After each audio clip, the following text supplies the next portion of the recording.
Okay. And we have a quorum, so I think we're okay. Okay. And I've live streamed to YouTube, so it should be starting. It's setting it up still. Okay. We're good. And we have a quorum, so I think we're okay. Okay.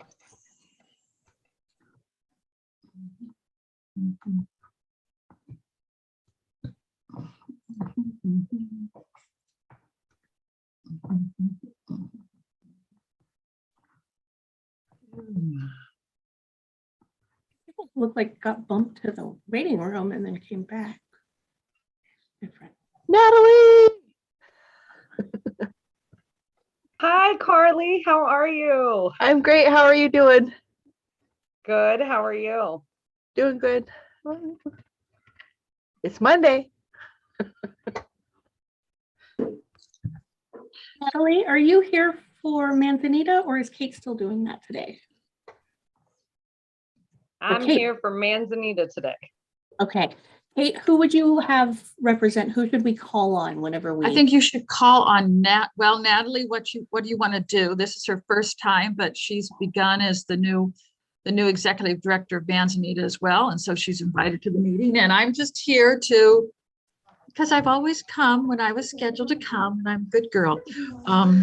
But I'll listen in because there are things that Natalie may not be aware of in the past and the committees I've been on. So whichever Natalie wants to do, I'm here at her pleasure. Okay. For official action, we'll call on Natalie and Yes. chime in as you feel free, Kate. Okay, great. I'm going to go ahead and update the roll call voting log.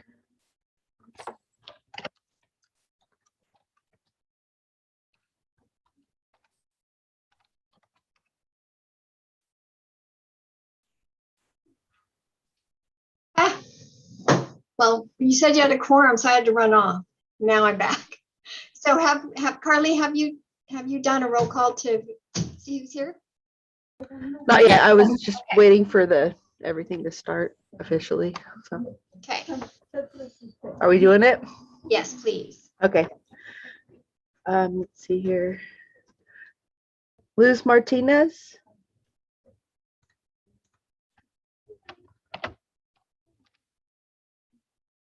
Roseanne Ibarra or Faith Dayton.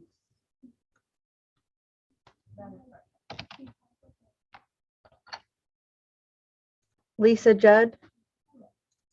Here. Jacqueline Williams. Here. Natalie Shepherd. And Libby Guthrie. Here. Paul Davis.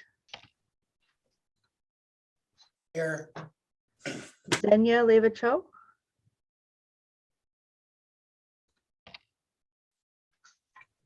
Karen Lovato.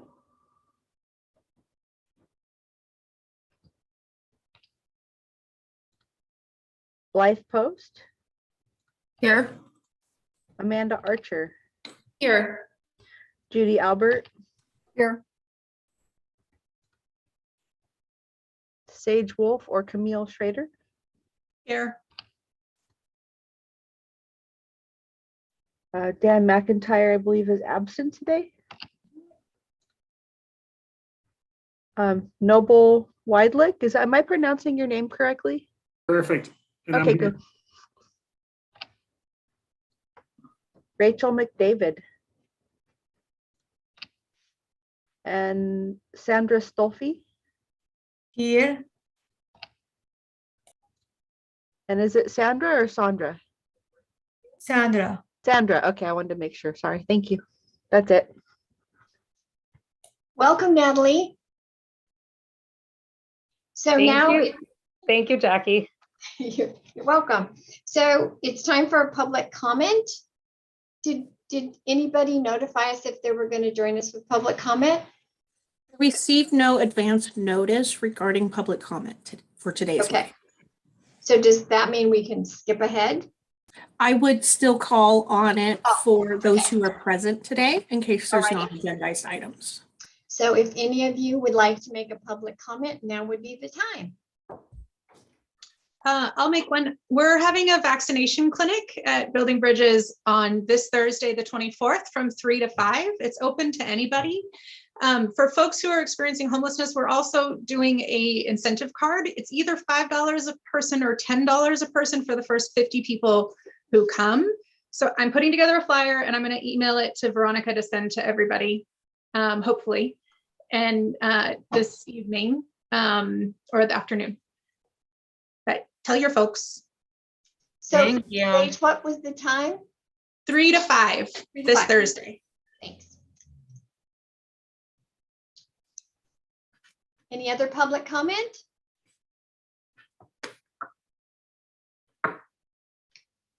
Okay, seeing none, let's move ahead and look at the approving the minutes of our last meeting on February 28th.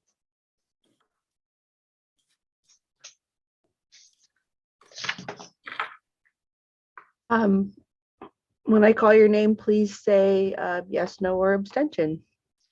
So, sorry, I need to go back to our processes. We need a motion to approve the minutes right. before we can do the roll call vote. Right. I move make to a approve motion. I'll go, whatever. I make a motion to approve the minutes as they are. I So second it. Lights made the motion. Looks like Judy seconded it. Yes. Okay, thank you, Carly. Now you can begin. Okay. Lisa Judd, Yes. Jacqueline Williams, Yes. Natalie Shepherd, Abstain, I was not present. Libby Guthrie, Yes. Paul Davis, Abstain.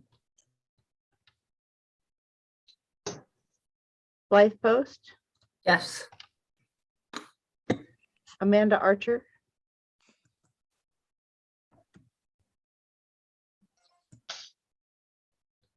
Can you hear me? Yes. there you are. Thank you. Judy Albert, Yes. Sage Wolf, I feel like I should abstain. I got kicked out after 20 minutes, so I'll abstain. I mean, nobody kicked me out. Sorry. Yeah, we haven't sanctioned anybody in quite a while, Sage. No, the call dropped and anyway, I couldn't get, it's fine. Sorry. All of us were having problems with our PCs, yeah. so I've got you as an abstention. Then Noble Wideluck, Abstain. I wasn't present for the whole thing. and Sandra Stolfi. Yes. That's it. Looks like Jackie, motion approved then. Thank you. Jackie, before we move on to the next, we just had someone join the meeting that I wanted to make everyone aware of and possibly open up to public comment. Margaret, I'm going to botch this. Kislyak from Partnership Health Plan of California has joined our meeting. And Margaret, do you want to come off mute and maybe introduce yourself?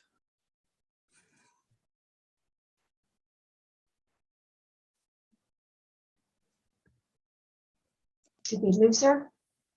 I think we might have lost her. Okay, well, Do you know what the topic was? no. Hopefully Margaret will join us again. I suspect that Margaret is wanting, here, she's coming in. There's a new funding allocation coming through health plans for homelessness. I'm pretty sure that's probably what she wants to talk about. But I can see she's connecting to audio now.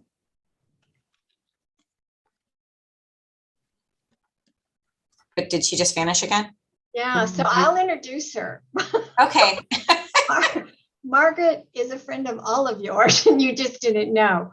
Margaret has been instrumental in helping us when we first became drug Medi-Cal approved or bringing Partnership Health Plan drug Medi-Cal services to our community. So she worked with the county behavioral health department, the state Department of Healthcare Services, and those of us that wanted to be contractors to make that happen. And it was a huge undertaking in that it was a pilot, a 5-year pilot. So, although you haven't seen her around in Mendocino County, Margaret knows a lot about what we do, where our gaps of service are, and all that. So, Margaret, it's Jackie, and I'm introducing you. You'd think I would know how to get myself off mute on Zoom at this by now, but for some reason it totally freaked me out. Thank you so much for mentioning and letting me join the meeting. I am working as a consultant with Partnership Health Plan now because, nobody that retires ever really goes away, or at least that's true in my case. And I'm working on the Health and Homelessness Incentive Program, which is a very ill-defined at this point program that could bring significant additional housing monies to our counties and our continuums of care. The state has not told us a lot at this point, except that we have to submit a non-binding letter of intent about who wants to participate with us by the end of this month. And we did send out a survey to Mendocino County and to the COC. And then we're hoping it could bring in significant amounts of money starting early 2023, and more or less aligns with the HHAP grants that the county that you've been applying for. So I really appreciate the ability just to listen in on your meetings and sort of get a feel for what's going on and how partnership could be most helpful. And I want to thank Jackie for being my explainer. Thank you. Thank you. That's exciting news. And you've got a bunch of folks, long-term COC members on the call, Margaret. So this should be interesting, hopefully for you, but also feel free if we are talking about something that doesn't make sense, ask us questions, because I appreciate your collaboration. Thank you so much. And thanks for the opportunity. Sure. Margaret, have you received correspondence or a response from Mendocino County? No, the responses are not due till next week. We just sent out a survey monkey. The non-binding letter of intent is supposed to say who's participating and then 3 challenges. And it's kind of like a job interview. What are the 3 big challenges and what are the 3 things we hope to achieve? So I've been asked, we're asking the COCs and the counties to respond. So Veronica, I did respond to that survey. Okay.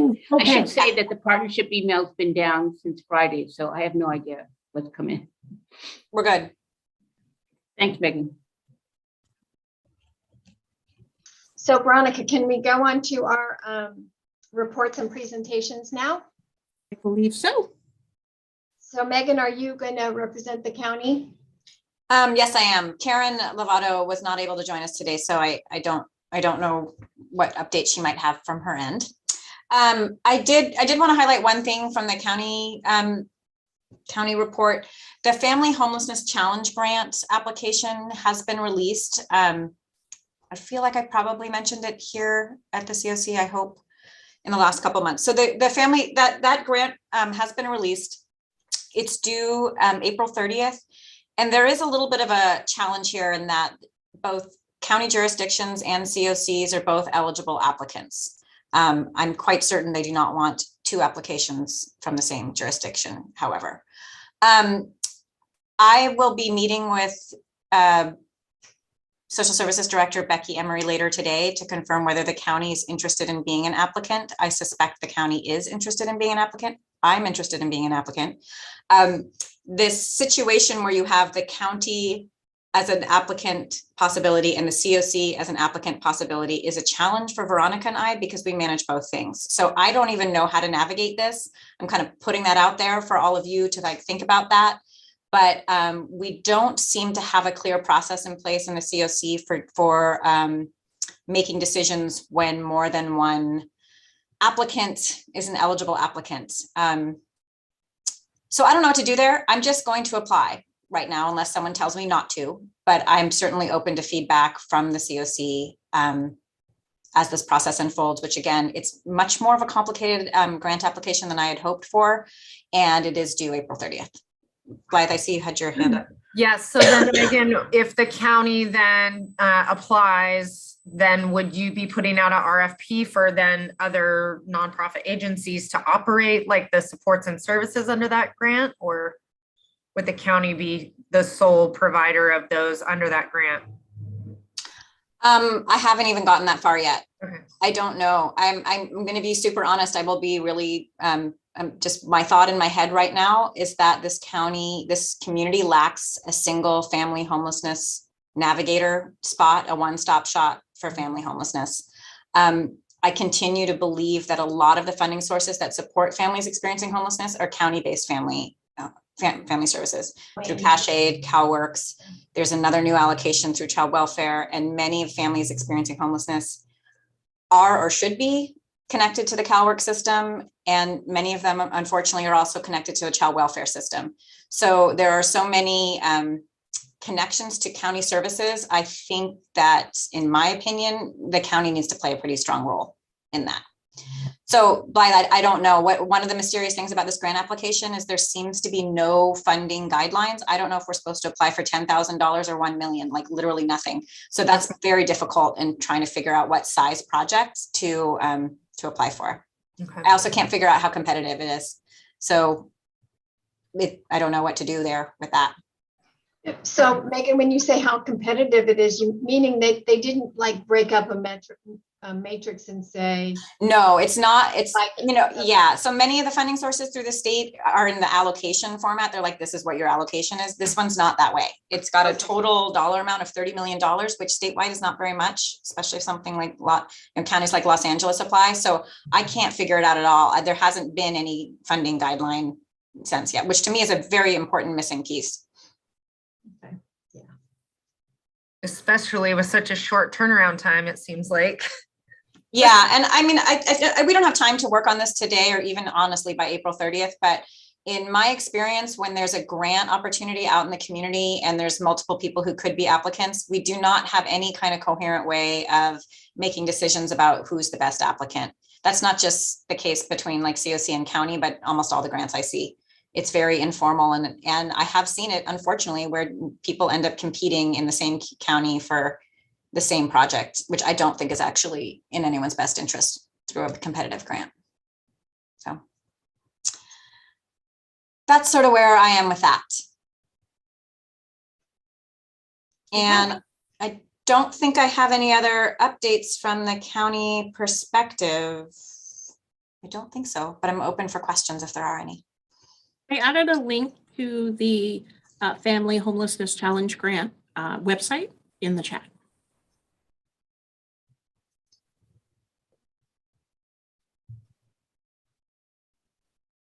Okay. Can we move ahead to Noble? Yeah, the only thing I think to report is that we discussed the encampment disbandment protocol last meeting, and we used a recent disbandment to kind of practice with that. So that gave us some good insight to how that's going to work out, and everything went fairly smooth. So that's about it for the city. Thank you, Noble. Anyone here today from City of Fort Bragg? Sarah McCormick is out of the office today, so I don't think anyone will be coming. And I made a mistake on the agenda. I should remove Tabitha as she's no longer employed with the City of Fort Bragg. Okay. And is Paul with us? From Point Arena. He's not present today. Okay. So can we go ahead and do standing committee reports before we ask for comments, Lee, or should we ask for comments first?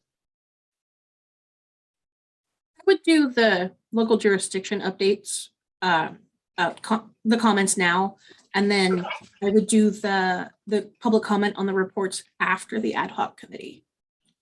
Okay. We are opening it up for public comment on our jurisdiction reports that were just delivered. I was just wondering, Noble, if you could speak more about, you said that it ran smoothly. Like, what did that look like? Was it a smaller encampment? Were they, easily redirected, or did, law enforcement have more resources to provide for those folks leaving that area?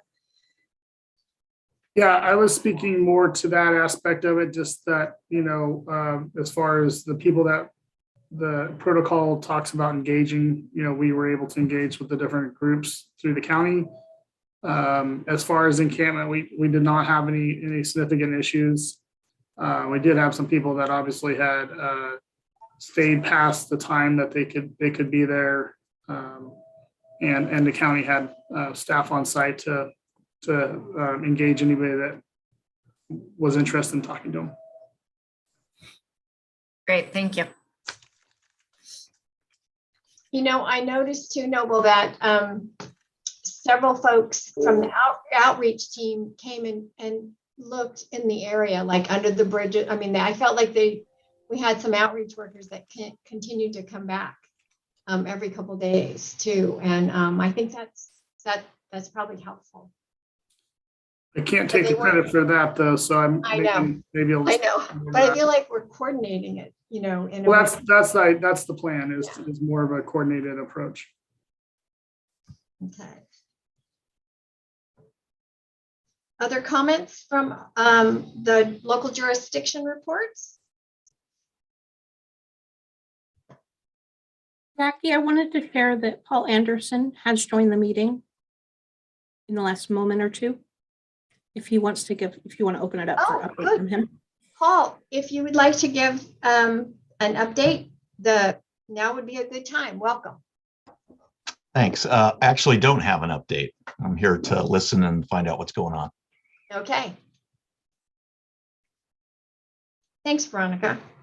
So now we can go to the standing committee reports. I didn't see Angelica, did I? No, because I know Dan's not with us today, neither is Angelica. Sage, are you available for a coordinated entry discharge planning report? Yes, and I apologize if there's weird noises. They are doing construction on the roof above my head and it's quite thumpy. I think they're taking a break right now though. Coordinated entry. We are plugging away at doing this pilot of doing a different model for coordinated entry using the new rapid rehousing programs that have been rolled out. And we're a couple months into the process of making those adjustments and those changes. And we've had 2 really successful case housing Mendo meetings that are focused on rapid rehousing coordinated entry and matching households that are enrolled in coordinated entry with rapid rehousing resources. It's been a great process and it's going to be, I think, a really useful thing to be able to expand to other housing programs that are connected to our coordinated entry system to really improve the way that so that our coordinated entry system is not just about it's not just about the screening that's prioritizing the folks, it's also about a community provider conversation about the folks' needs and what's appropriate for them and what they're looking for. So really excited about that. We had our meeting last Thursday, and at that meeting, the committee has voted in 2 new co-chairs. And so Tabitha Connell from Hospitality Center and Tony Marsh from Manzanita are stepping into the co-chair position. And I'm stepping out of the chair position. It's been a good run. Love coordinated entry, and I'm going to stick with it and help them transition into their roles. Excited to get some fresh energy and fresh perspective into the committee. Great. Hey, Sage, could you just talk briefly about the rapid rehousing monies and how long, like just a kind of a general overview in terms of standard, how much people usually get and how long? I can give you an update on, I can tell you from my own personal experience with rapid rehousing, but I don't know if my role in the coordinated entry committee is not that. So I'm going to actually turn this over to Veronica or somebody who knows more about what we're doing with rapid rehousing in our community. Okay. Yeah, I can kind of address that question. It really kind of depends on what the person is presenting with. if the household, there are some rapid rehousing clients who may just need assistance moving in if they have a long-term rental subsidy. So like maybe they have a housing choice voucher, but it doesn't come with deposit assistance. Rapid rehousing could help them. They could do moving costs and assist with application fees and, those kind of things to help the folks get leased up and placed into housing. There's other times where folks may not need or qualify for more long-term rental subsidies. And so the rapid rehousing program can provide short-term rental assistance, which is up to 3 months.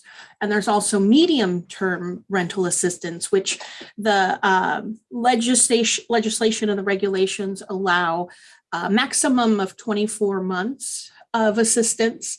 And that would include any rental arrears that would need to be paid. So maybe they were evicted out of the last place, and in order to move into new housing, they have to pay that off. If rapid rehousing were to assist with it, it would count towards those 24 months, I believe. Please correct me if I'm wrong, Sage. Okay. So it also depends on how long your grant is for. So like right now, the ESG CV funding, the last date that we currently know that we can expend funds is 9/30/2022. And so folks could receive assistance through that date. There may be other funds if funding sources that they could pull on if they needed longer term rental assistance. And so it just kind of depends. I know our normal ESG rapid rehousing, it's a 12-month contract that the agencies have with HCD. And so they can assist a client, over the course of 2 grant cycles if they needed to. But I know that the funds are really limited in that source of funding. So it's more of the short-term assistance, that either more move-in assistance or that, just to get them on their feet, that kind of stuff. So there's a lot of factors that come into play. And so it's not just what can be done, but what is feasible with the funding and capacity that we currently have locally. Okay, thank you. Thank you, Veronica. I would add to that. That was great, Veronica. I would add just that we've been doing this for a while. RCS has been doing rapid rehousing since 2017. I have not experienced a household using rapid rehousing assistance for more than 6 months for rental assistance. If they're using rental assistance for more than 6 months, we are really, really giving a lot of attention to how is that person going to survive? Like, how are they going to maintain their housing ongoing? Because rapid rehousing is not going to be it. And so by the time we even get to 6 months, if we get to 3 months, we're like, okay, we need a new plan. We need them increasing their income independently is not happening. We need to look at SSI. We need to look at rental subsidies. We need to look at a lot of other things to be able to sustain this person's housing, because it's not going to be rapid rehousing. So we've been able to do that and line people up with other rental subsidies that take over for rapid rehousing, because really, if you're using it for more than 6 months, that person needs a more permanent rental subsidy. Yeah. And which I guess I could add to our coordinated entry system, we're looking at our policy for how to transition people from rapid rehousing to permanent supportive housing if they were eligible for permanent supportive housing before entering rapid rehousing. This is something that's allowable through our regulations, but it's not something we've really utilized in our community before. And so we're establishing policy around that. So we'll have an update for you at some point when we get it all dialed in about how that works. But that's good news. Yeah, because you get people who who we think are going to be a great candidate with rapid rehousing, and they're really excited about it, and they're like, yes, I'm going to be able to take over the rent. And then it's like, just kidding. And then we'll be able to transition them over to permanent supportive housing, which will be great if they're eligible before entering housing. Okay. Thank you. Other questions about coordinated entry before we go to the membership committee report? Veronica, do you have one? Membership committee report? I do. And I can also give an update on the strategic planning committee. Perfect. And I can also share that the Shelter and Solutions Committee has not met since the last update from Angelica. So nothing to report there. Okay. I'm going to go back to the Strategic Planning Committee. That group is working on revising or reviewing suggested revisions from our strategic plan consultant, Mari Roden. She's kind of leading the updates and looking at whether the current strategies that are identified are still relevant, how they've updated, things like that. Also, the committee is open to assisting the membership committee with the redesign of the board seat configuration for our COC board. So those are the main things that are going on with Strategic Planning Committee. Megan, can you think of anything else that I might have missed?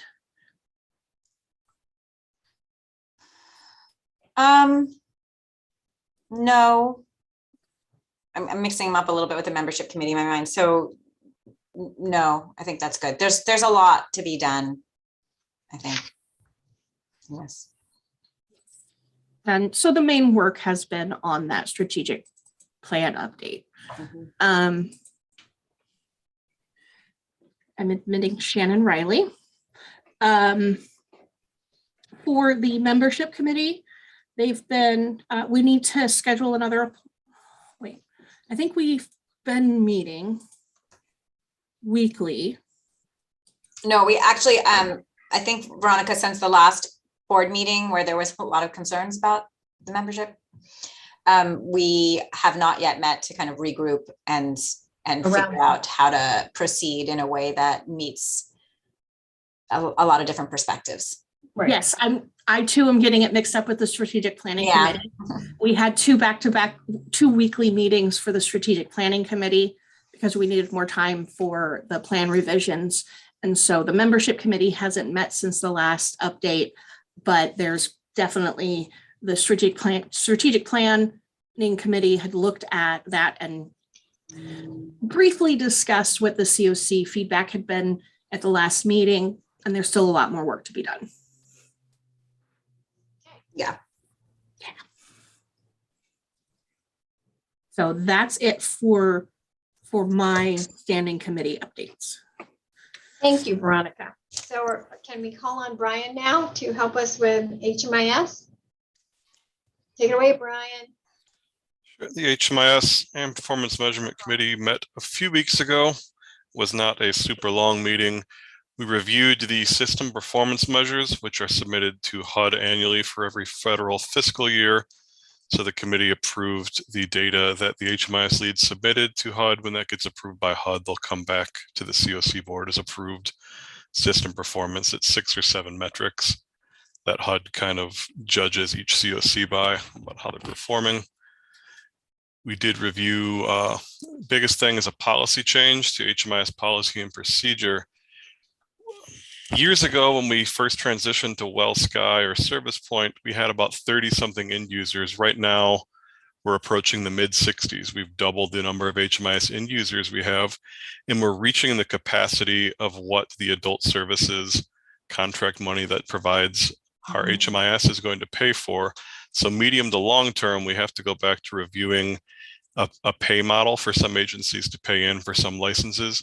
Short term, we approved a policy to send end users a letter if they haven't logged in 90 days, kind of checking in, seeing if they still need a license to try and free up some of these licenses in the interim. And then if they still haven't responded, another 90 days after that, kind of deactivating their license for people that haven't used their license in 6 months. So short term, that's going to free up some licenses. So we're not having to figure out a pay structure, but it's eventually going to come up on the plate as we keep expanding and expanding HMIS users, which is great. We're just hitting the capacity of what the adult and aging services contract pays for as far as the number of licenses. And so we did approve that language, and the HMIS lead staff will start contacting users who haven't logged in 3 to 6 months and kind of gauging what licenses are still needed from there. That would be everything we reviewed. It was a pretty short meeting.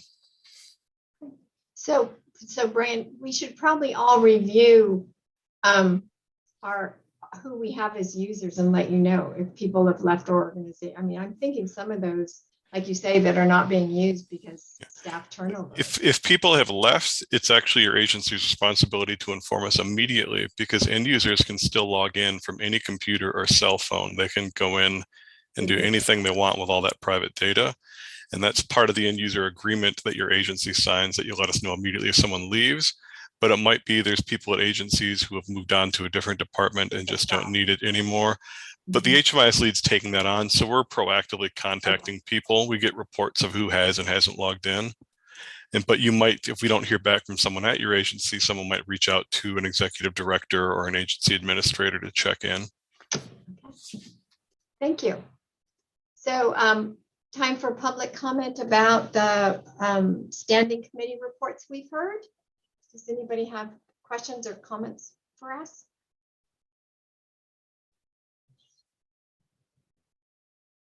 Okay, let's move on to the point in time count.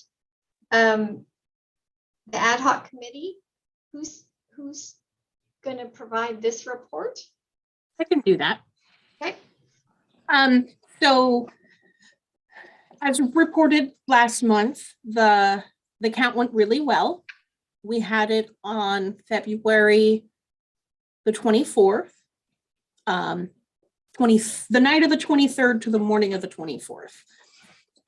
Right now, we're working on, Brian's been going through the surveys and making sure that just all the data has been completed, that we have everything that we need, looking at the data quality as well. And outside of the app, Brian is working on the HMIS data export for the sheltered projects that utilize HMIS. There's a couple shelter projects that do not use HMIS. One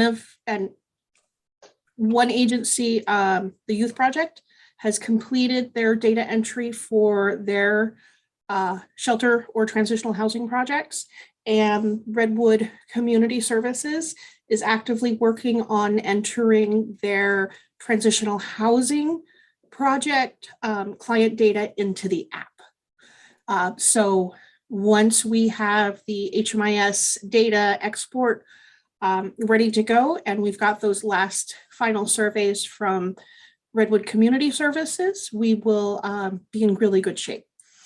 I need to schedule a meeting with the SimTech group to discuss what our next steps are and what the additional things that they may need from us.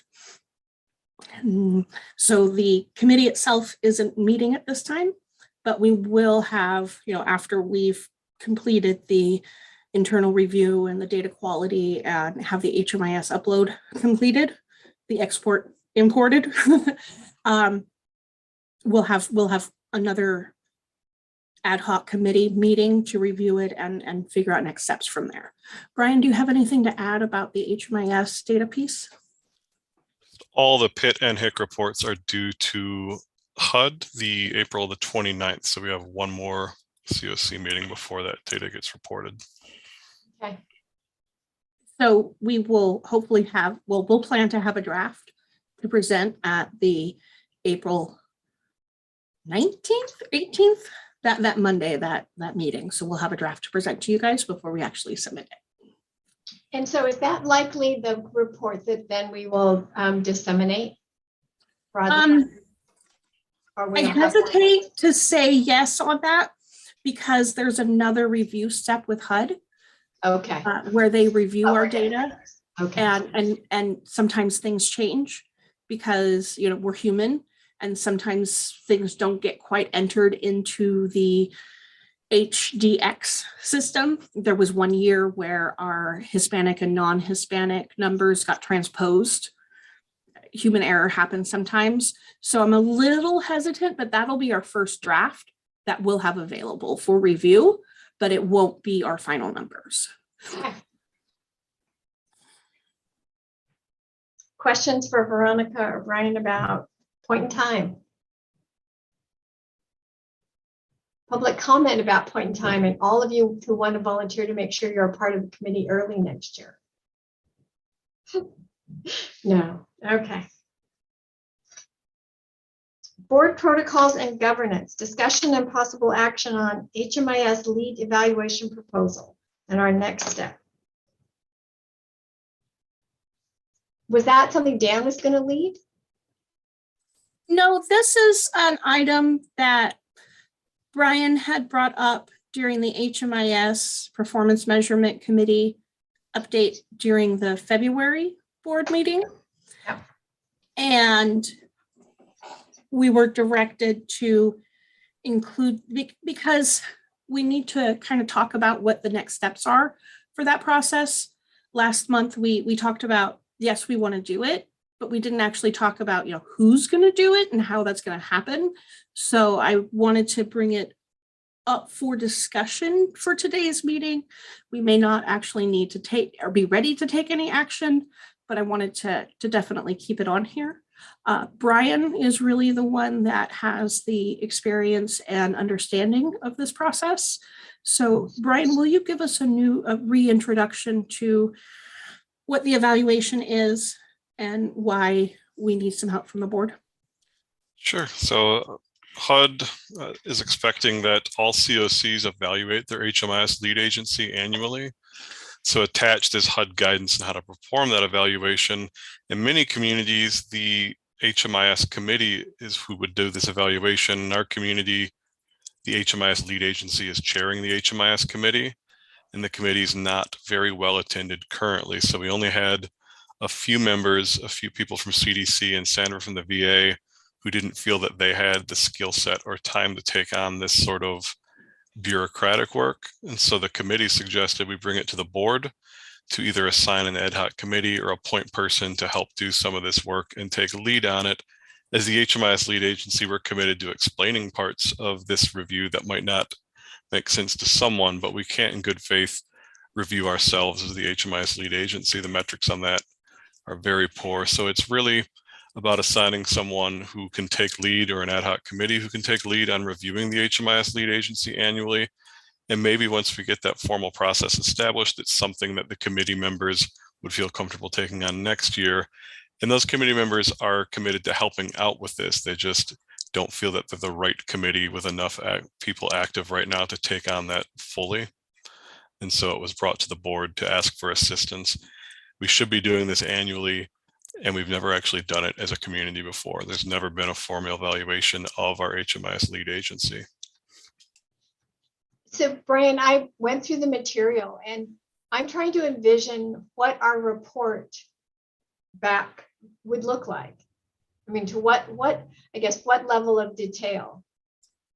Because this looks very comprehensive. It is. And so that would be up to, I think, the body or persons doing that work. I've never conducted a formal evaluation of the HMIS lead agency. I know what a lot of those questions mean, and even I don't understand that document fully, so it does take a little bit of digging into it together to answer some of those questions. And I suspect some of those questions, this is a HUD document used for any HMIS lead. There's HMIS lead agencies. The state of Michigan, for example, covers 98% of the state. There's an entire statewide COC HMIS lead agency. So our small single county, single COC HMIS might be a lot easier by the time we dig into it. There might be entire sections that are just really easy to hit yes or no or say doesn't apply.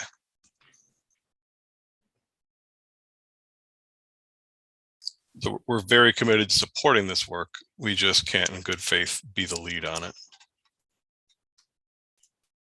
So Dan and I talked briefly about joining you to figure this out. And I hate to say that because Dan's not here. So I'll say I can only volunteer myself right now, and I will try to drag Dan along. But I think making sense of it so we do work and identify what's really crucial against the stuff that, and identify the stuff that maybe is not, to get this more scoped appropriate for the size of what we do and our county and our resources. I'd be happy to help with that. And Dan had some thoughts as well, because this looks like a full-on, reminds me of my Hewlett-Packard days where we did a quality control expose of the factory. So this is the full complement. And I'm sure we can create a subset that maybe works for us that shows the things that are most important to us and how we monitor them. So.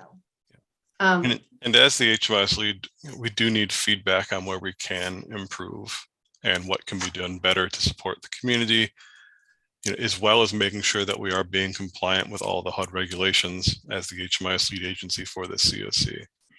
So when is your next meeting? Is there an ongoing meeting that we could maybe just attend, or should we set up a work group, a special work group for this? COC, the HMIS committee meetings are the second Thursday of every month from 2 to 3:30. But so we can just co-opt those meetings and just kind of bolster the committee attendance with some extra bodies to get this work done. That would be completely fine. Okay. And if those dates don't work, we can also move or schedule on a different date. So I would like to check with Dan, but I think we could make a tentative proposal that we're looking to do that and then confirm back, if that's okay. So that's probably nothing we need to take a vote or action on at this time. Okay, comments on that? Okay. Oh, here's an exciting topic. Discussion on turning to in-person meetings. I can pick that up if I'll carry Dan's message forward. If I don't know if anyone else talked to him, but I did. Shall I go, Jackie, or did you want to bring? Yeah, please okay. do. So in a conversation that I had with Dan following last month's interesting conversation around membership, Dan's observation and feeling was that we had greater community participation when we had community meetings and when we had in-person meetings. And I had mixed feelings about this because I have learned the value of Zoom for sure, but I reflected on it and he's right. We had audience members who showed up. We had more active community participation when we had in-person meetings. So the mask mandate has been lifted. The restrictions on in-person meetings inside our building have been listed here in social services. And his thoughts, and I'll just say my opinion since I'm talking, and I agree, is that we may want to consider going to an alternating between a Zoom meeting and an in-person meeting. So what I appreciate about the Zoom meetings is that we often have participation from the coast, which is, it's a whole ordeal for them to come otherwise. But I do note that they often showed up. So I also do know that some coastal people like the opportunity to come into Ukiah and do other things. So I think it would be a good time for the board to make a decision on whether they want to return to in-person meetings, perhaps every other meeting for a little while. And if that's the case, Veronica and I will seek an appropriate location. Paul Davis, since you're the traveler, I'm anxious to hear what you think. Oh, I'm happy to come. Yeah, I've been waiting for this thing to be over, and it's over in my book. So, yeah, and I'll bring whoever else wants to go too. Lesson them from the coast because gas is so high. So Megan, can we use your gracious offer that you and Veronica start alternating and we just go ahead and do that? Do you want that? Megan, can we do comment? Yes. I have more information that might impact it though. Oh, okay. Okay. Sorry, So Sage. why don't you give the information and then we'll go to Sage. Okay, so I spoke with our adult and aging services reception desk this afternoon. And yes, the mask mandate has been lifted.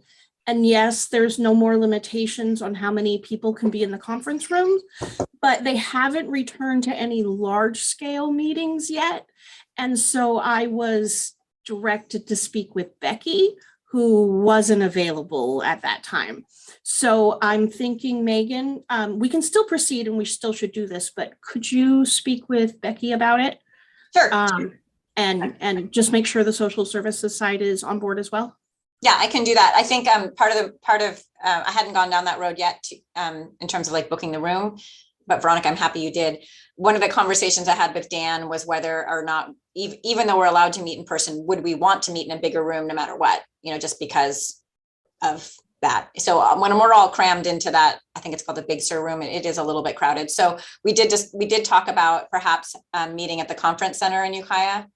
I feel like I have some secret credit with them for some meetings that we never did there. So I might be able to go back and be like, you owe us several meetings from 2 years ago. So that was one conversation, Veronica. I do think if the COC wants to meet in person and the social services building is not comfortable with it, the COC still could have the authority to meet in person elsewhere. But we'd have to figure out the logistics of that. I have a question there. So is this meeting is going to be only in person, or it's going to be hybrid? Like, for example, in Lake County, they are thinking to offer, I think so, like the Center of Education, but also they are going to have a screen. And so if there are people that wants to continue using the Zoom, they can do it, and so so that way you can offer alternative to the agencies. Is this possible in Mendocino County or not? I have yet to see a hybrid meeting work well, but that's not to say that it's not possible. The room here, I just haven't seen it work well. I've only seen it work really badly.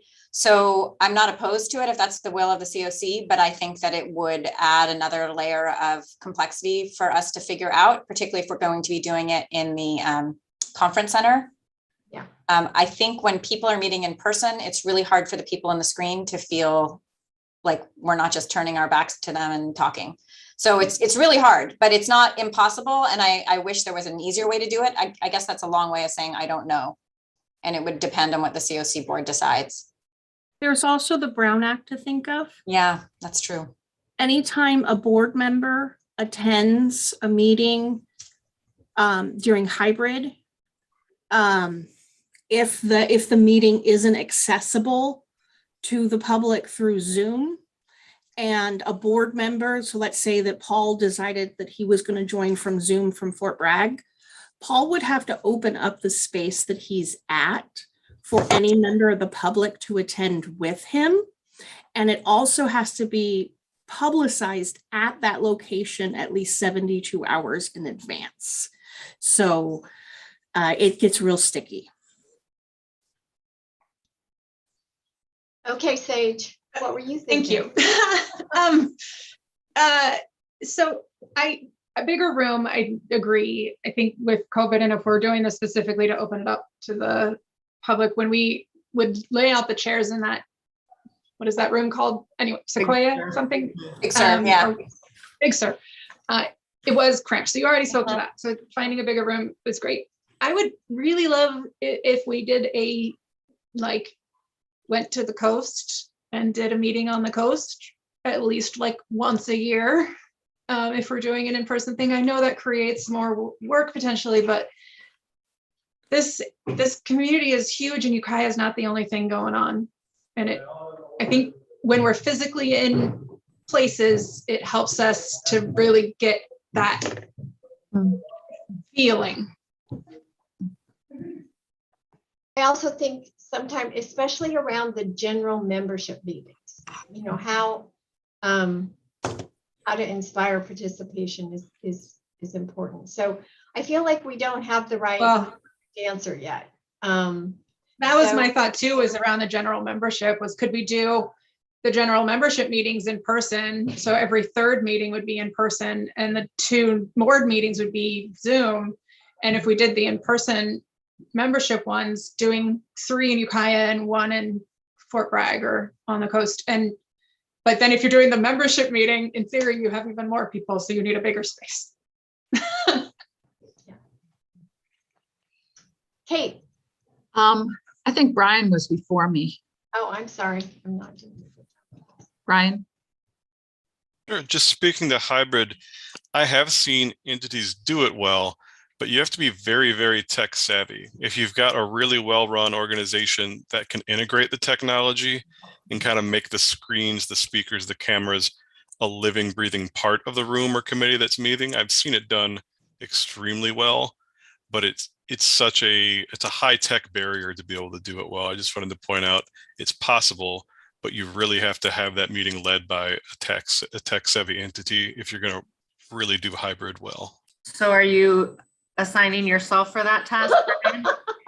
I'm gonna speak up as Brian's supervisor That and was a say joke. that That was a Department of joke. Social Services really doesn't have the resources or skill set to do that. The executive office does, and I've tried to leverage on that and I got nowhere.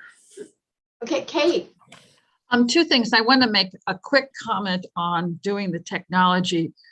Manzanita's been doing these listening sessions where it's a hybrid, or people can call in and be on Zoom. And then we have people sitting in the room. And we have 2 staff who do the tech, just our simple tech for this, because of course there's all kinds of things that have to show up on the screen and come down. It was a big challenge. They took 2 classes and then had 4 practice runs before they could pull it off. So I don't know in the long run if we would think it was that valuable to do. I do want to say that going to the coast, I think, is extremely important. I know when the Behavioral Health Advisory Board stopped doing site visits and has only been doing on Zoom for the last 2 years, I think a real loss in resonance was with people on the coast. I think it was very unfortunate, but I think it's really almost mandatory if you're going to be a county-wide board to have some meeting on the coast for people over there so they can really come and participate. I feel like, I know when I was on the Behavioral Health Board, we had all kinds of people come out at all the locations we went to and shared what was happening and made it be much more vital and real for us. So no longer a voter, but I feel like the idea of going to different locations at least once or twice a year would be very valuable. So it sounds like if we're not going to make a decision today, if we could rely on, Megan and Veronica to kind of check in on those possibilities, and then maybe we can gin up some proposals, what might be possible for our next meeting. So I think we should count on one more Zoom meeting before we figure out our new plan for moving forward, if that's okay with everybody. I do think, and I want to express my sincere appreciation for those of you who it would mean you'd have, travel like Sandra and folks, that I appreciate you make the time to participate, and we don't want to make your participation more of a cost to you personally. So I think we got more consideration on this one before we take action. And if anybody has a brilliant solution in the meantime, please send it to Veronica, Megan, me, or Dan. So Jackie, it sounds like we're continuing to think about it. Our next meeting will be by Zoom, and we'll keep thinking. Well, I think that what we've heard today is that there is some energy and interest in doing something where we do get together every once in a while. But I think finding the place and the frequency of that and the countywide issue, we got some more homework to do. Okay, so the homework I'll do is find out if it is possible to meet at the conference center and what that would look like. Yeah. Okay, that would be great. Thank you. Does anybody else have any final thoughts on that topic before we move ahead?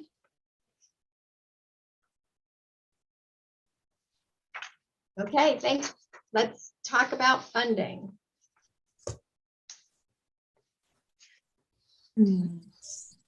Veronica, you want to talk about the continuum of care? Yeah, I got this. So HUD has announced the fiscal year 2021 COC program awards.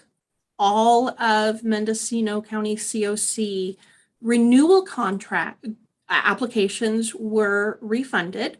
So CDC's applications for the PSH tenant-based rental assistance and the coordinated entry system SSO supportive services only, and the COC and the county's COC planning grant were all renewed. However, the COC bonus application that was submitted for HMIS lead staffing funds was not funded. I spoke with Chris Pitcher, our lead TA person, and he wasn't surprised. He said that HUD had a smaller pot of funds for the COC bonus than they have in recent years past. So, and this year was more competitive. There was a lot of larger jurisdictions that requested as much money as they could. So it was more competitive. And whenever I receive official correspondence from HUD with our COC collaborative application scoring, I'll make sure to share that. And that's all I have on that one. Veronica, what are the consequences that we haven't received this fund for the year? Do you have It doesn't, there's really no consequence. We were trying to expand some funding in our HMIS staffing so that we could retain two program specialists and a senior program specialist longer term. But since that didn't come through, we're just going to have to do some juggling and looking at other sources. We still have HAP funding and things like that that could be utilized. So there's really no negative consequences or anything. It just, that's a pot of fund that's not available for HMIS staffing. That's all. Okay. You want to talk about ESG? Well, Kate has her hand up and I don't want to move on with her addressing that. Maybe it was from the last item. You're muted though, Kate, so we still can't. Okay, Kate doesn't have I anything. didn't take it down. Now it's down. Okay, great. So the Emergency Solutions Grant, we're still waiting for HCD to announce the 2021 ESG Balance of State Awards. They said that they have them scored and that they're in some level before they can actually publicly announce it. So it should be in the next few weeks. And the ESG CARES Act funding or ESG CV funds, things are going forward. We've received official announcement that we can spend funds through at least 9/30/2022. We know that for certain. I'm waiting documentation from the state to revise our standard agreement to change the date from 7/30 to 9/30. HUD has kind of hinted at the possibility of extending that September 30th date, but nothing official, nothing in writing. So we're still just kind of waiting. And our contracts are moving forward. Our rapid rehousing projects are getting off the ground. And I think that our next step is going to be looking at our street outreach projects there and going from there. And that's what I have on ESG. Thank you. Want to talk about HAP? You want to do public comment or ask for, or do you want to do that at the end? You want to do it by funding source? Okay. Yeah. So public comment on ESG program grants. Explanation provided by Veronica. Any public comment? Okay. So the next one is Homeless Housing Assistance Program, or HHAP, from the Cal ICH. There is so Cal ICH has requested to meet with all jurisdiction representatives. So if there's a jurisdiction that has multiple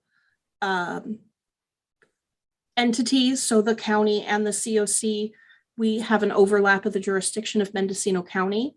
So they have asked to schedule an engagement meeting with those crossover jurisdictions. So the Thursday of this week on March the 24th, Mendocino County team will be meeting with Cal ICH, talking about how we envision doing the joint HAP round 3 grant funding, and how we're collaborating together, not only on that one, but the first 2 rounds as well. Additionally, in your packet, I've provided an overview of the allocation amounts that we have received from each of the 3 rounds. So if you want to turn in your packet, it's near the end. It's the last 3 pages of the, well, not the last 3. The last, starting on page 61. This is only the COC allocations. It doesn't include the county, except for in round 3, where it's a combined amount. But I did identify what was allocated to the county and what to the COC, how much the full amount was. One thing that's different with round 3 of HAP, that's different from the others, is they're splitting the amount into 2 disbursements. They're calling it the initial disbursement and then the second disbursement. The first one is to be used for creating what is called an action plan. And it's called different things in different jurisdictions. And what we call it here in Mendocino County is the strategic plan to address homelessness in Mendocino County. And so there are some items that are laid out in the legislation regarding HAP that requires COCs to develop that plan. So we'll be working on those through the Strategic Planning Committee, and more on that. And then the second disbursement for round 3 can be used for eligible uses that are outlined in the last 3 pages. 64 to 66 are the 3 pages from that NOFA that talk about what the funds can be used for. I know that was a lot. So Yeah. Well, let's see if there's any questions first, Jackie, and then I kind of wanted to, I asked Veronica to include this because I wanted to share my perspective on what I'm worried about. Okay, questions for Veronica before we move on to Megan? Okay. Thanks. So I think this conversation began in the Strategic Planning Committee, but it's also been on my mind quite a bit. We're emerging out of the pandemic era of just craziness related to what's going on in the homelessness world and the funding associated with it. And Veronica and I, and the whole team, but especially Veronica and I, have been tracking and paying attention to these new funding sources that have been allocated to our community, because there's a really intense expectation by the state that they're putting a lot of money into homelessness and they want to see results. And we are going to be held to a different standard of accountability and expectation than I think the COC has been held to in a very long time. And it's particularly confusing because we're coming right out of a pandemic era where, there was a lot of room for excuses, totally legitimate excuses. I'm not saying that there weren't excuses, but there was a lot of room for forgiveness and excuses. And when things didn't quite turn out the way we had hoped them to, maybe. Veronica's handling HAP 3 right now. The COC has not spent a dime of HAP 1 or HAP 2.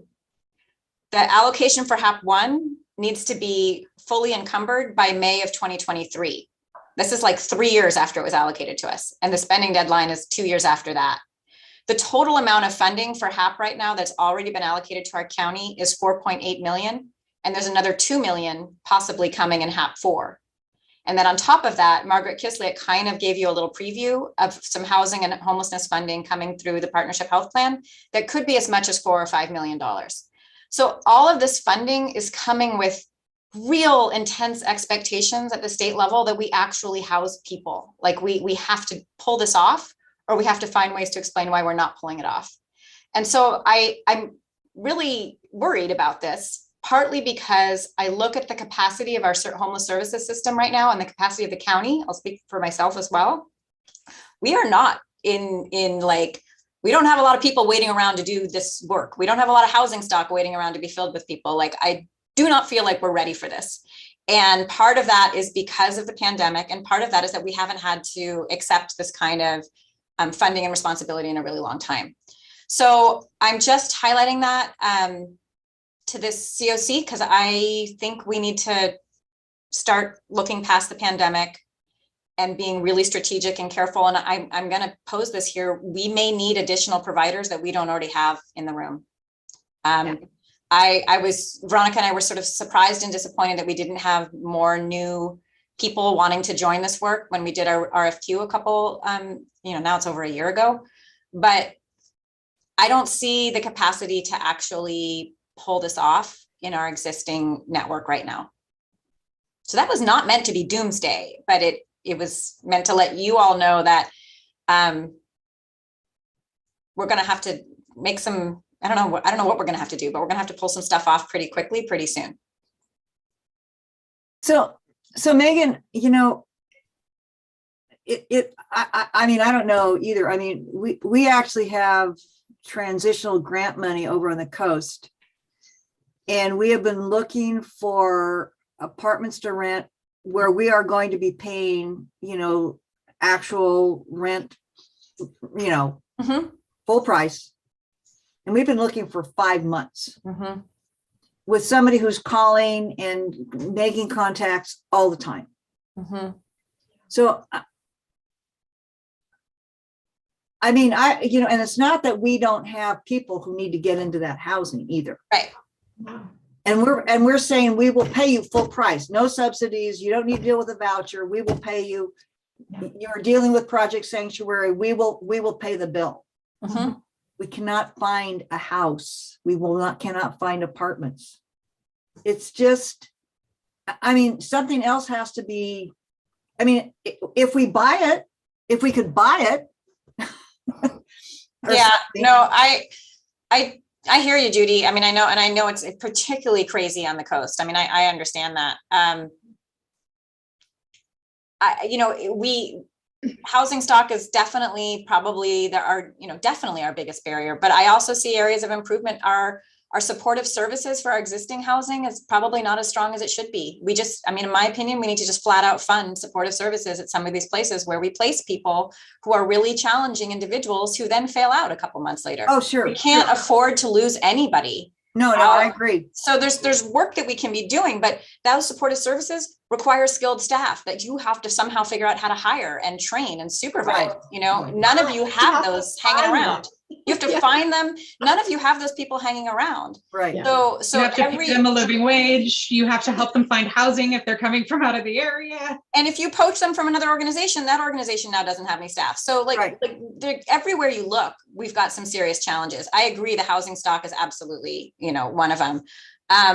But this is the issue at the state level. It's being talked about at every single statewide association. It's being talked about in law enforcement all the time. I mean, it's what people are planning on solving in California in the next couple of years.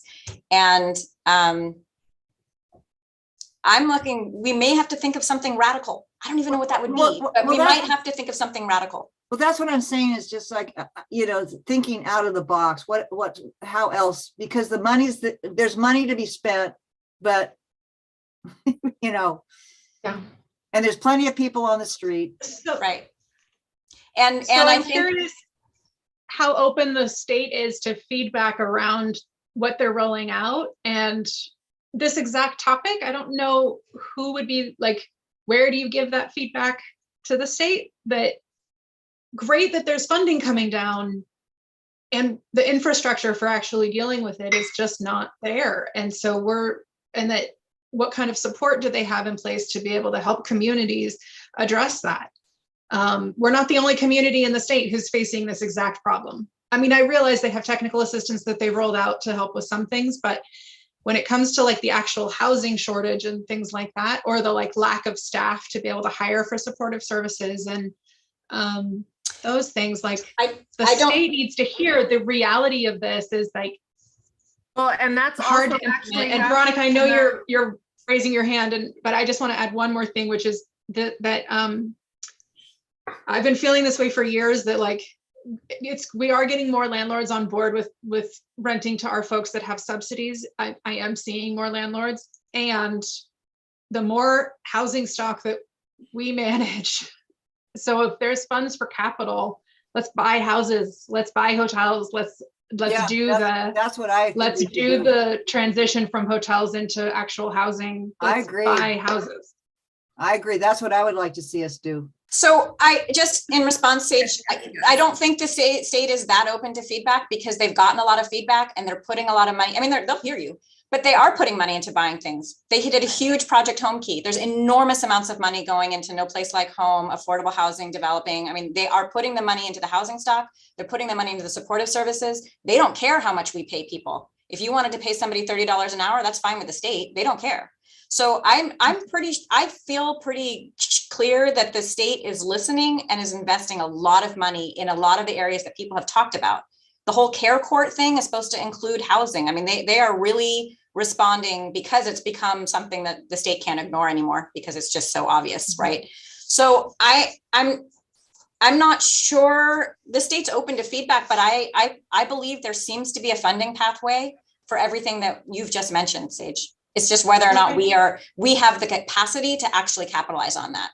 We did one Project Home Key site. There was no jurisdiction, nor was there any energy on my part to do another one. We're leaving stuff on the table, right? And it's not anyone's fault. It's just the reality of what's going on. Well, I think it's a bandwidth issue. Totally a bandwidth issue. Yes. I wanted to go to Blythe. Blythe, did you want to finish your thought? No, it's okay.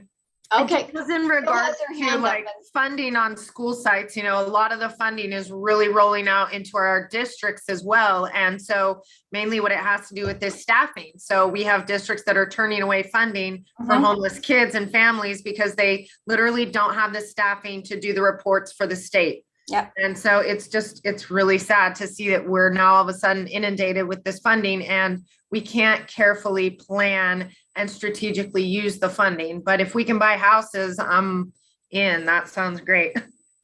Or apartment buildings or family shelter. Well, and I think it's what I'm learning just in my limited experience with Live Oak. It's buying the property and paying for the ongoing forever staff to really make it work. Because I'm just really seeing the need for it. Well, and lots of coaching, right? Many of these families don't even know how to clean a house. So there just needs to be a lot of hand holding, or that navigator system that's constantly checking in on those people too. So, yeah. So Pam, your hands up. Neil? Yes, hi. Hi, Jackie. So my thoughts are about the supportive services. So we have underestimated the amount of manpower and wraparound that is needed if we're going to house 100% acute mental health, substance abuse population. They basically have to have 24-hour staff. And the Live Oak project is wonderful because of the way it's physically facilitated, that you have to walk through one door to the apartments, and just like the rich people have a bellhop, there's somebody at the front reception desk saying, no, you can't come in, right? And those models are definitely something to do to support and protect the population that need protection from so many people. Like we see what's going on at the Orr Street Commons, right? Where that's a mixed group. And it just pains me because you have regional center clients that are now affected by the mental health clients, affected by the senior clients that are, because they're, so my concern is that we have to really think about how we're paying, how we're training, and how we're obtaining a real team of supported service staff in the agencies to make sure that these people are safe once they're housed. So, and I thought Blythe's point about many of them don't know how to clean, they don't know how to be housed. So it's a multifaceted thing that we have to look at. But even with the care court, I was on a special one-on-one interview with Secretary Ghali and Stephanie last Friday. And my comment to them was, they keep saying they're not going to increase any funding to behavioral health for the service side of it, right? They're going to give money to the courts for the court side. They're going to manage the supporters, which is out of disability rights, which is great. And they're going to help fund the public defender, who basically takes these people through the court, but they're not going to increase the behavioral health or SUDT funding piece, which both are going to be needed, right? My point was, okay, you're going to have to, because these are intense, acute people, but you also are going to have to look at engagement is totally different for this population. Engagement is I mean, you guys know this, it takes months to years to get our clients to feel safe enough to actually let us help them. And that's what I think about with this housing stuff. So I just hope that all of us, everywhere we are saying, you have to think about supported services differently. I've been thinking along the same lines, Camille, and the people that we support are not the highest need. And so it probably doesn't align quite with your perspective. But what I've been paying attention to is when we wrap ourselves around a family, a homeless family, or we wrap ourselves around somebody who was homeless when they came into residential treatment. So they're going to be homeless when they complete residential treatment. And what do we have to do? So some of the supports are the same for, for both situations, but some are really different. And so there's a part of me that wishes we could create a situational analysis. The state keeps coming with do this, do this, do this. We kind of know what we're able to do and what our capacity is. A lot of what you're talking about is capacity, not enough people that have been trained, that have the skills that could consistently pull this off. And if we look at, not just the dollars, but look at the potential numbers of people that we might need to be having in these situations, it might help us better understand what a few big plays might be to take a bit of a bite out of this problem. Because, we are adding additional housing, but it's like it just gets gobbled up in a minute and, and we're right back to where we were. And I think that for those of us that are dedicated to trying and help folks through their transition, there's probably a better way we could all be more efficient if we knew what one another was doing and how we were doing it, or consolidating it, or I don't know. I just think that would be an interesting conversation on what that continuum of supportive services looks like and which agencies do what, because again, we all know we need more. Yeah, Judy. Yeah. I just want to say to both Camille and to you, Jackie and Megan, for starting this. I think this is one of the most useful conversations I've heard. I think that, and for you, Camille, to say that actually some people actually need 24-hour support services, rather than just this generic thing of calling people homeless and really realizing there are acute people out there. I mean, when I walk around this town and I see people dancing on the corner, talking to themselves, or I walk into our building and in Manzanita, and that's not the acute people, but they're soaking wet. They've been out on the street. They're still talking to themselves. I mean, I think we need to start naming things and realizing that certain people, because listen, Project Sanctuary screens out those people. We are working with people who have some mental health, but it's on a much lower level. We can't, because we don't have that 24-hour support. And I think we just have to get more real in Judy, I totally this agree. requires. I mean, it does require 24-hour. I personally wish we could just buy back the city of 10,000 Buddhas. Me too. Me too. Well, Robbie, our famous Robbie that we all know, has the Brooktails Inn up in Brook Trails, right? It's got 18 apartment things. It would be, but we will create projects if we don't have literal 24-hour teams at that site. All we will be doing is creating a honest to God safety issue. Willow Terrace, it's a wonderful idea, but we have to be able to take care of them once we house them. And my concern is it's the engagement side, because many of these Clients do not believe they have mental health issues. They do not believe they have substance abuse issues. They're not willing to access. So engagement. And law enforcement needs to have the support of an engagement team that they can call in these cases, like you're talking about, Judy. And then once we get them in, we have to hold them really close. And I don't think that anybody has recognized that.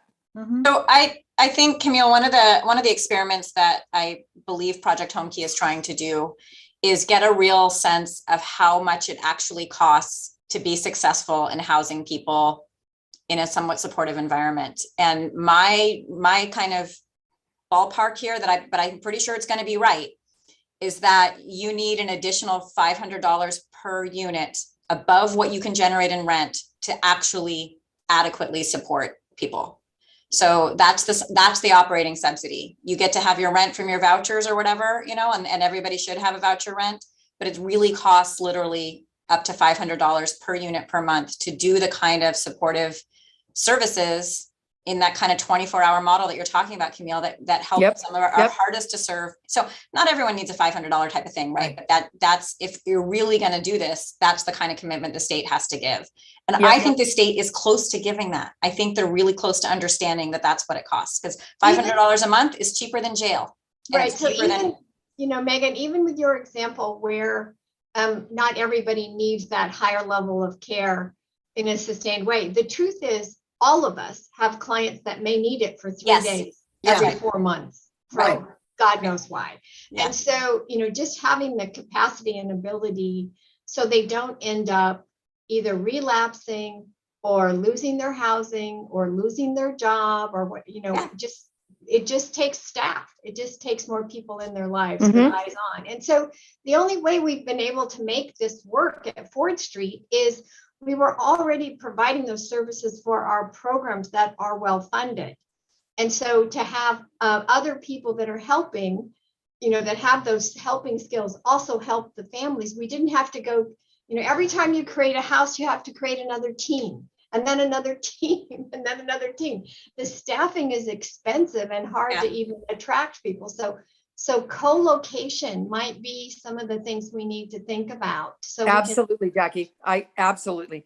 And and also making sure that we have a sense of the entire housing continuum, your housing continuum, RCS's housing continuum, the county's housing continuum, and then making sure that the population is properly, how do I say this, diversified, so that we're protecting, we have strong, capable people, more capable people with the most acute, so that we can actually help them support each other in a way that hasn't been done previously. It has not been done previously. So anyway, I think this is wonderful that we have all this opportunity. It is very troubling that we don't have a workforce, and we're going to have to basically add a third of salary to get anyone willing to do this very, very hard work. Yeah, we are. So I think, Jackie, the reason I wanted to bring up this conversation, I know I brought it up in the context of HAP, but again, Veronica has to turn in quarterly reports every quarter on what is now like 6 different funding streams, right? That we are actually not really spending.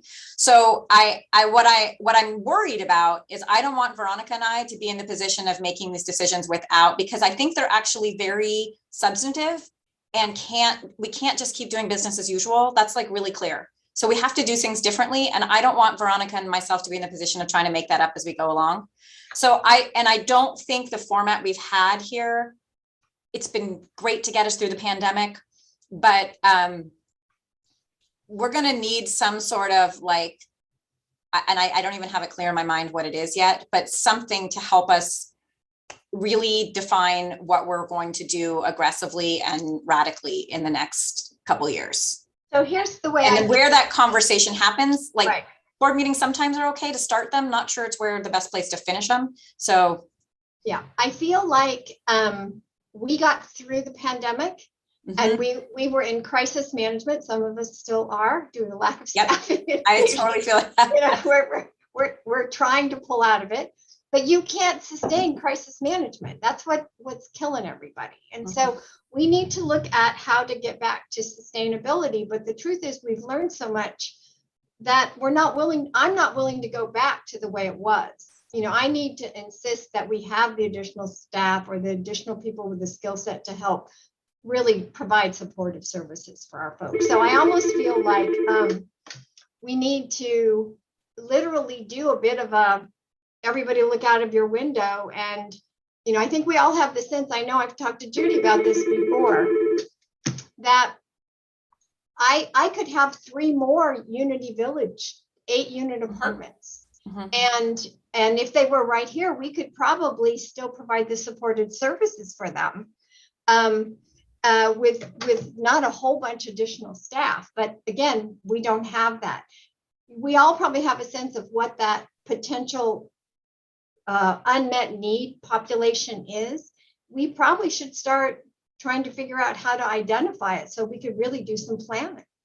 And so where do those conversations happen? Do you think they happen at the strategic planning committee or like a retreat? We talked about a retreat. I think it would be great to have a retreat where we could, you know, kind of review like where this, you know, with a broader group than just the people working on the strategic planning. Bring us all up to speed where that is, and then kind of double click on these things where we really need to identify. I'm sorry, guys, I have to take a phone call.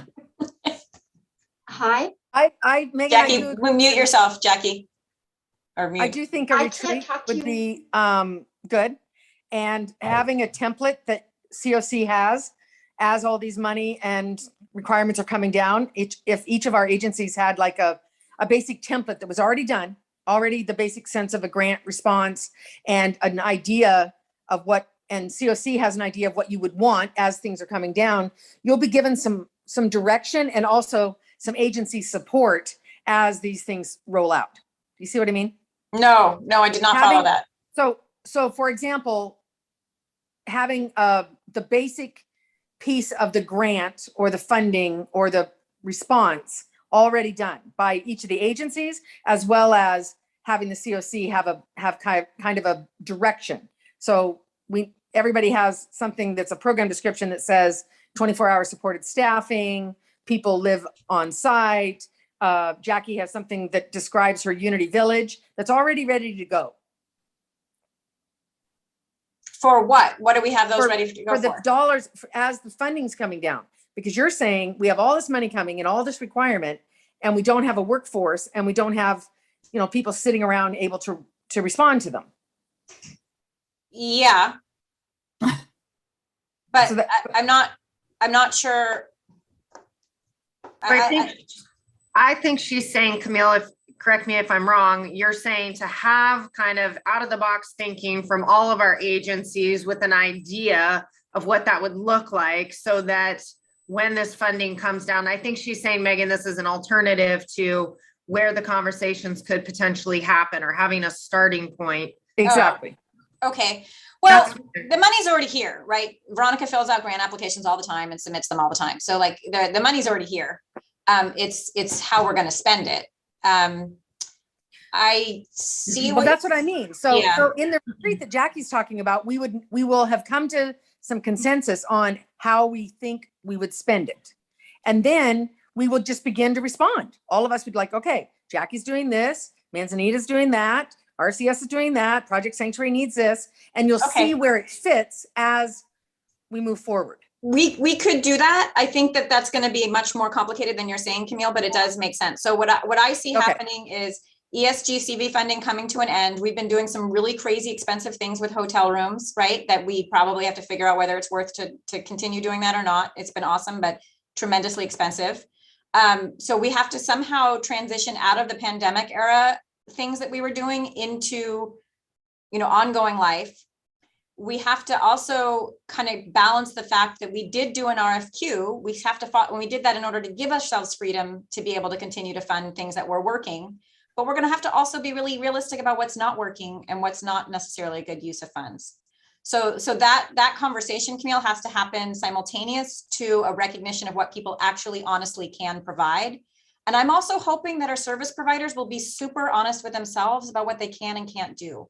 Because I see, and bless their heart, a lot of service providers saying, I can do this, I can do this. And then when it really comes down to it, they don't have the capacity to do a street outreach team right now. They just don't. And I don't want them to pretend that they can if they can't, right? or they're so consumed with providing mental health services that even though they want to be really awesome housing providers, they also have to like take care of the mental health needs of their existing clients. And I want that to be, you know, their focus. You all have, some of you are doing more than one thing. And our housing navigators are also trying to provide meaningful, like, you know, mental health services that also has to be their priority. So people being able to be super realistic about what they can do is helpful, even when the answer is, I can't do that. It's actually better for us. So to know Megan, what we can't do. something else to throw in the pot, MCOE. So the CCC had a building out here in Talmadge that is attached to the MCOE building. Their lease is up and they're going to be relocating. So this is kind of a building that MCOE has kind of played around with the idea of, you know, it has toiletry facilities, it has bunk beds, it has, you know, all of those things. And so when we open up these conversations about like a family shelter or something, you know, it's like we could potentially have them screened through my program or whatever, get them plugged into HMIS, but like I wouldn't have staff or anyone to run that. So, you know, it's like that would then be a community partner that's like a nonprofit or, you know, a school district or someone that would be able to apply for that funding and actually have staffing to run it. And so, you know, it's like throwing that out there as something that is an actual location spot for beds and toiletry facilities and showers and everything like that.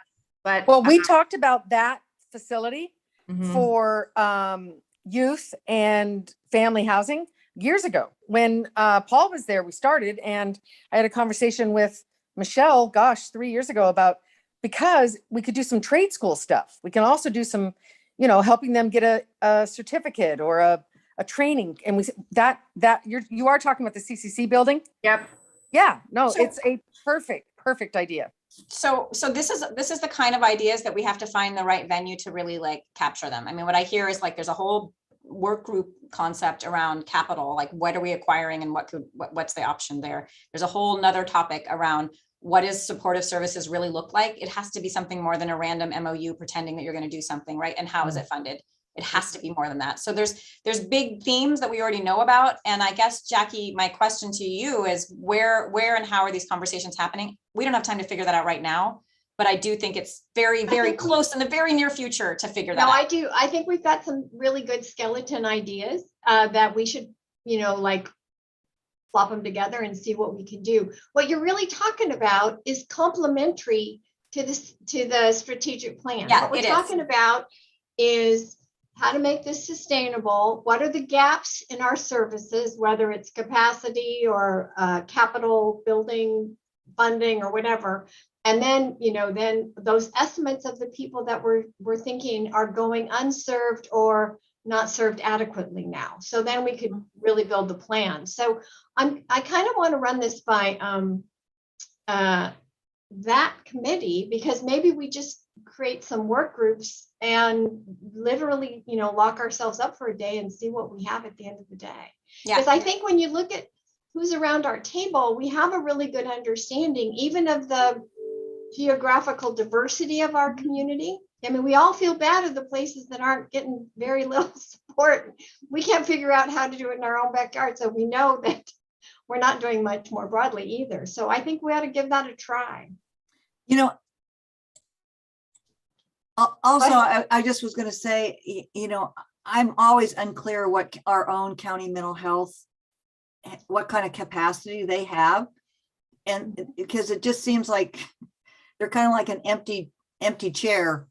It would be wonderful if they could step up a little bit more also. Well, I hear you on that, Judy, and I've been really pleased because the county behavioral health department is being much more very present with some of the projects I'm working on. Oh, good. They are deeply, deeply overwhelmed, just like all of you are, and understaffed. So it's like whatever is going on with your organizations is just going on in the county. Okay.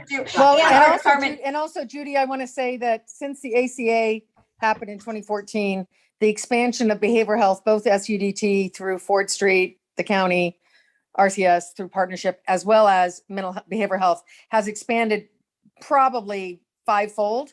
Oh, no. But the challenge. Oh, you meant housing. No, I recognize that. It just is that it just seems like they're kind of invisible. Oh, I see what you mean. Yeah, and I think Judy, that's really about capacity as well. You know, Okay. they're just Well, Judy, Yeah. frankly, it's a serious crisis. There are not enough providers in our school systems, there are not enough. We are there's not having enough a providers for the people. challenge Yeah. to take care of, it's not even money right now. It's an actual workforce. So we increased rates for the providers, for the 6 primary providers. We've worked with the school really closely to try and it's a thing. And I think that Camille, just to add to that, there's not even enough providers, mental health providers, for people who are willing and interested in seeking that help. So when you're talking about the people on the street, we need a full throttled engagement team. because we can't, the ones who are like, please help me, we still can't even help, much less the ones who don't realize they need help, right? Not all of them, but yes, it is definitely a challenge. Life is not. That was super grim, but that's where we are. But important. Yeah. I guess I should get us back on track. So let me wrap this up with a commitment in that we will come back with how we're going to get after this. And I'm sure you're all going to have ideas and also, though, very specific input about the populations you serve and the needs you see that are going unmet. Okay. And now let's go on to HEAP. The only updates I have are regarding the 2 capital development projects with the City of Fort Bragg, the Plateau, and then our CHDC's Ore Creek Commons. The Plateau is moving forward with tenant selection. I was hoping Lisa would be able to provide an update on the tenant-based rental assistance side, but I think she had to go earlier. So I could be incorrect, but I believe the number was they received 130 applications for the 10 units that they have. And they're going through those, and both with on the rental assistance side and the tenant selection plan that the Danco has. Anything you want to add, Megan, about the Plateau? Just in terms of like the need overall, there was 1,368 applications for the remaining 40 units. For the 40 units that are middle income, 1,368 applications for 40 middle income units. So yeah, the struggle is real on the coast, maybe everywhere, but. And many of those applications too are some people that are over here in Ukiah that are like, there's nowhere else to go. We have a family here that's like, if I get in over there with 4 bedroom, I'm going. So that's the Plateau. Did we on Ore Creek? Have we gotten to Ore Creek yet, Veronica? Not yet. I was just going to share that we're working with our CHDC both on the rental assistance side, because their project doesn't actually come with any rental assistance that I'm aware of. And so that's one area that we're looking at. We're looking at how the project's going to utilize coordinated entry, as well as what their tenant selection processes are. And so that's what we're working on. Go ahead, Megan. No, just we're meeting next week, and I think those units, I think, are on track to be filled in June. And so that's 19 units set aside for homeless individuals. Right. And I misspoke earlier when I said the Plateau. It's actually 20 units, not 10. Oh, good. I don't have any updates on Kesh, and on the HMIS capacity building grant. The only update I have that we haven't shared already is we've hired a new program specialist. Her name is Aya Corcoran Moran, and we're very excited to have her on the team. And that's all the funding updates that I have. Hey, anybody have any comments on our funding? You getting tired? So are there other projects that we need to talk about today? Hasn't it been enough? Yeah, I think so. So I guess let's open it up for announcements. Do any of you have announcements that you'd like to share across the COC before we get ready to wrap up? Gone.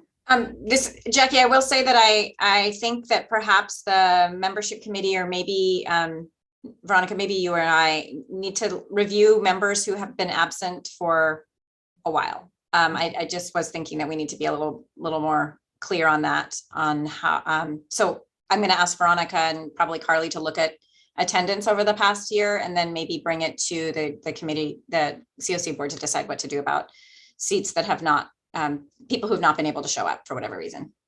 Okay, thank you, Megan.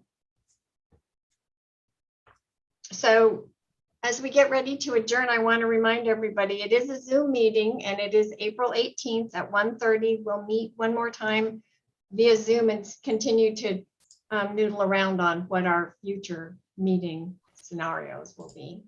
So I want to thank everybody for your participation today.